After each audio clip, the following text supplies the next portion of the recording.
कोलकाता का general post office जितना भव्य था उतना ही रहस्यमय भी। उसके पीछे एक धूल भरा कमरा था जिसे लोग मजाक में डेड लेटर ऑफिस कहते थे। यहां वो सारी चिट्ठियां आती जिनका पता अधूरा होता, जिनके नाम खो चुके होते या जो बार बार लौट आती। आधिकारिक नियम सख्त थे। कोई भी कर्मचारी उन चिट्ठियों को पढ़ नहीं सकता।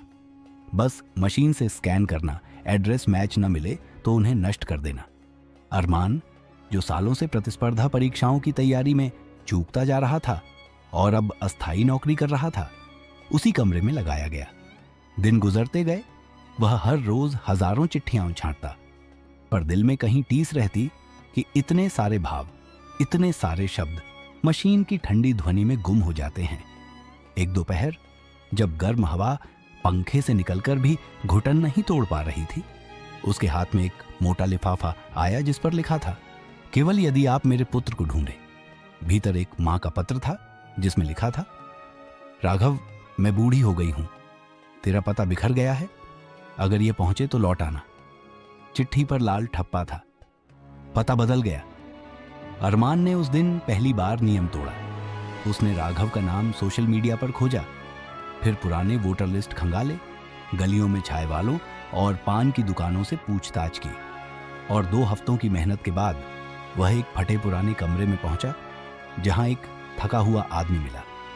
जब अरमान ने चिट्ठी बढ़ाई तो वह आदमी फूट पड़ा। मां की चिट्ठियां, कोई नहीं आई थी। उसके आंसुओं में अरमान को पहली बार अपने काम का अर्थ दिखा। उसके बाद अरमान के लिए डेड लेटर ऑफिस महज नौकरी नहीं रहा। अगली सुबह उसकी मेज पर एक और लिफाफा पड़ा था, बिना टिकट के। बस लिखा था, डाकिया जी, अगर यह मिले तो केवल यहां पहुंचा देना। पते में बस घड़ियाल वाली गली, चौकी के पास, और नाम सीमा। अरमान मोटरसाइकिल पर बैठा और सचमुच घड़ियाल की आवाज का पीछा करते हुए चौकी तक पहुंचा। वहां उसने चौकीदार से पूछताछ की और सीमा तक पहुंचा, जो वर्षों से अपने पति के पत्र की प्रतीक्षा कर रही थी। पत्र देर से ही सही, लेकिन पहुंचा।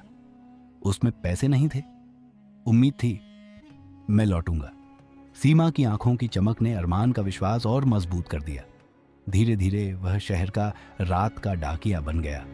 कानूनी नहीं, मानवीय। जो पत्र मशीनें खा जाती, वह नक्शों, चाय की दुकानों, पुराने दुकानदारों और दादियों की याददाश्त के सहारे सही पते तक पहुंचाने लगा। लोग उसे अजीब निगाहों से देखते, पर कुछ लोग देर से सही अपने संदेश पा लेते। एक शाम उसे खुद को ही संबोधित एक पत्र मिला। अरमान, भविष्य से। लिफाफा खोला